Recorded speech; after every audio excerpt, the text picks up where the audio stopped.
Assalamualaikum warahmatullahi wabarakatuh. Salam tani Indonesia, semangat pagi, semangat luar biasa. Tentunya buat Anda seluruh warga, netizen, juga tentunya para petani dan semuanya dah ya. Hari ini Bang Heri lagi semangat sekali di pagi hari yang cerah ya. Ini menunjukkan pukul 7 pagi di sini ya. Hari ini saya mau agendanya adalah bagaimana cara menanam ubi jalar. Hari ini saya akan sedikit berbagi pengalaman cara menanam ubi jalar jenis gading dong dan apa yang harus disediakan pada saat kita menanam dan juga bagaimana solusinya agar tanaman kita itu terhindar dari adanya penyakit buleng ya. Oke kawan, simak video saya buat Anda kita lakukan bersama-sama. Oke kawan, hari ini saya menanam ubi gading dong andalan kita ya. Ini yang kemarin sore sudah saya tanam. Nah, seperti ini ya. Kalau sore-sore menanam ubi jalar itu di pagi harinya seperti ini ya. Sudah berdiri tegak ya, karena tidak mengalami stres yang terlalu ya, karena sudah mendapatkan asupan gizi yang berupa embun di malam hari ya. Jadinya di saat kita tanam sore, paginya sudah seperti ini ya.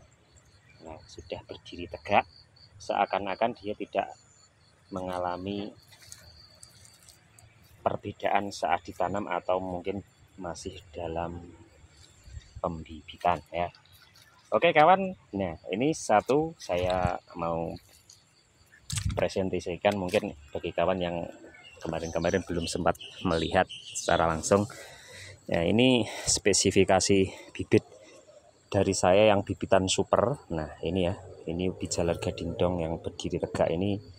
Ini kenapa kok ini panjangnya hampir 20 cm, 25 cm ya, karena memang ini pengambilan bibit saya ambil dari pembibitan yang berada di bawah pohon jagung. Jadinya tanaman itu akan menjadi lebih panjang, ruas-ruasnya juga pelepah daunnya ya.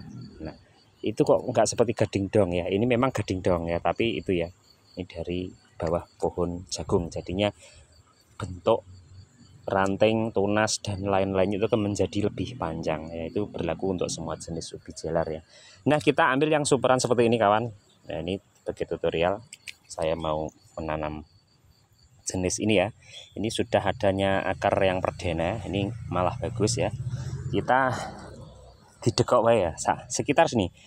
Saat untuk kedalaman selalu saya pakai 1-2 ruas. Ini yang akan menancap pada tanah ya, seperti ini. Kemudian kita timbun, tekan sebentar atau jangan terlalu kuat menekannya ya. Yang penting sudah berdiri tegak ya. Nah, ini ya wis ngene iki lah lho. Nah, cara penanaman ubi jalar yang benar. Ini menurut saya ya. Ini teori yang saya praktekkan di sini, alhamdulillah bagus.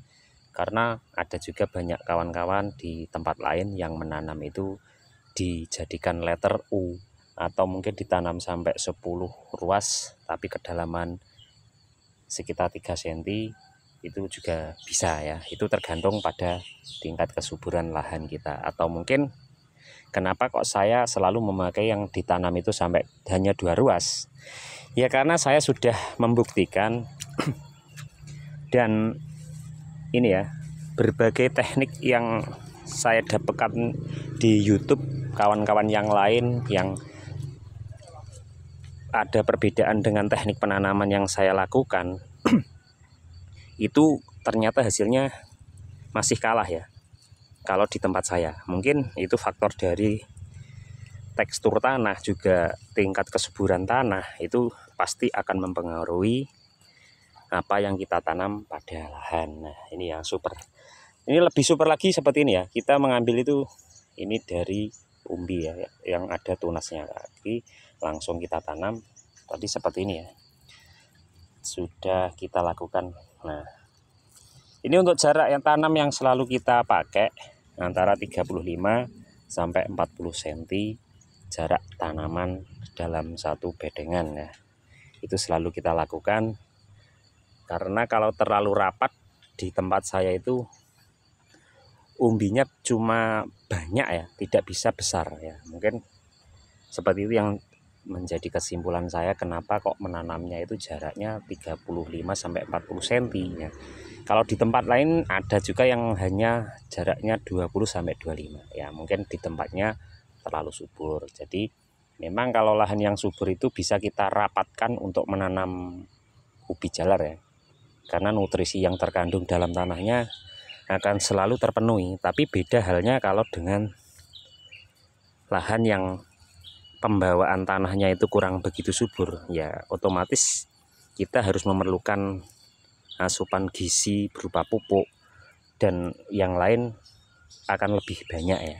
Ini kalau itu saya cari ambil atau jalan tengah ya, jadi antara 35 sampai 40 cm saja itu sudah bisa maksimal, dan itu saya sudah membuktikan di lahan saya ya. Mungkin untuk kawan-kawan yang lain yang banyak punya lahan itu harus diuji ya. Mungkin dalam satu lahan yang sama Anda bisa menanam itu yang jaraknya ada 40, ada yang 20. Nanti Anda membuktikan atau sebagai pembanding di lahan Anda. Oh ternyata kalau ditanam jarang hasilnya gini, yang ditanam lebih rapat seperti ini. Anda akan menyimpulkan hasil dari lahan Anda ya. Jadi jangan langsung mengambil keputusan dalam keputusan itu ditanam semuanya jarak rapat, semuanya jarak yang agak jarang ya, jangan ya. Harus kita melalui riset penanaman ubi jalar itu sendiri ya. Nah kawan, itu tadi salah satu cara-cara yang saya praktekkan ya, seperti menanam ubi-ubi yang lain. Gading dong pun sama ya, jarak tanam saya selalu memakai jarak tanam antara 35 sampai 40 cm. Nah untuk batang yang bengkong nggak masalah ya, yang bengkong itu tetap, yang penting yang menancap dalam tanah itu hanya 2 ruas saja. Untuk yang atas pasti akan mengikuti ya, nanti bengkok kemana, ke kanan atau kiri nggak masalah, yang penting saat yang ditancapkan 2 ruas itu selalu berdiri tegak, karena agar umbi itu akan merata ke segala sisi saat pengisian umbi pada ubi jalar ya. Ini khusus untuk hari ini saya agendakan adalah gading dong ya. Nah itu tadi salah satu teknik yang saya terapkan saat menanam ubi jalar ya. Nah ini untuk teknik yang kedua, saat mengatasi adanya hama boleng. Mungkin kawan-kawan yang sering mengalami kegagalan ya, itu banyak terjadi serangan boleng pada lahan. Kadang untuk masih usia 2 bulan dilihat, waduh sudah ada boleng. Ini antisipasi dari awal, kita harus lakukan pembersihan sisa-sisa dari tanaman atau panen ubi jalar yang sebelumnya ya. Itu kalau ditanam beberapa kali ubi jalar terus menerus ya. Nah contohnya seperti ini ya. Nah ini ada sisa-sisa gading dong yang kita tanam di lahan ini harus kita bawa pulang atau kita pindahkan dari area tanaman baru kita, yaitu tanaman ubi jalar. Bahkan kita harus melakukan itu hampir menyeluruh ya, jangan cuman umbinya ya. Bahkan ada sisa-sisa akar atau umbi yang paling kecil pun ini harus kita sisihkan dari lahan kita ya. Karena apa? Karena jenis-jenis ubi ini kan usianya sudah tua, karena memang sisa dari kemarin itu harus kita sisihkan, karena dia menjadi salah satu pemicu datangnya penyakit boleng. Itu kalau hasil dari penelitian saya saat ada di ladang ya. Ini Anda bisa membuktikan omongannya Bang Heri tenan apa guyon ya. Ya itu Anda bisa menyelidiki opo tenan opo ndak, itu Anda bisa melakukan ya. Memang di samping sterilisasi pemilihan bibit yang unggul, itu steril lahan yang kita siapkan saat menanam ubi jalar itu sangatlah penting ya, atau sangatlah mendukung untuk keberhasilan tanaman kita ya, tanaman ubi jalar ya. Itu berlaku untuk semua jenis umbi ya. Pokoknya untuk yang ada di lahan itu jangan sampai tersisa ya. Walaupun batang yang sudah tua, ibaratnya untuk kita jadikan kompos, itu kalau kita pengen menjadikan sisa-sisa dari tanaman kita, itu harus kita masukkan pada karung atau mungkin kita timbun di suatu tempat dengan kita memakai obat ya. Kalau kita ingin menjadikan pupuk atau bekas sisa-sisa daun itu menjadi kompos sebagai pupuk organiknya yaitu. Tapi untuk di lahan harus kita sterilkan. Ini untuk saya selalu lakukan itu. Makanya kenapa kok Bang Heri setiap spill produknya itu kok nggak ada yang adanya boleng ya, seperti itu ya. Salah satunya teknik yang saya terapkan, pembersihan lahan itu harus sampai akar ya. Usahakan 100% akar-akar yang akan bisa menjadi tumbuh tunas itu harus hilang dari lahan ya. Nah, di samping itu nanti ada teknik-teknik selanjutnya bagaimana saat terjangkit adanya penyakit itu memang sudah sering terjadi ya. Walaupun kita sudah antisipasi dari awal, kok di tengah jalan ada penyakit boleng. Nah, itu nanti akan saya perlihatkan metode yang saya terapkan di video selanjutnya ya. Pokoknya berbagi sedikit pengalaman pun yang saya punya, semoga ada yang bermanfaat mungkin buat kawan-kawan khususnya pecinta ubi jalar ya. Nah, oke kawan, hanya sekilas dulu ya dan pengetahuan dari saya, bisa menjadikan ya mungkin pembelajaran buat saya juga. Saya juga sambil berjalannya waktu itu selalu mengamati perkembangan ubi jalar ya. Ini khusus semuanya jadikan area gading dong ya.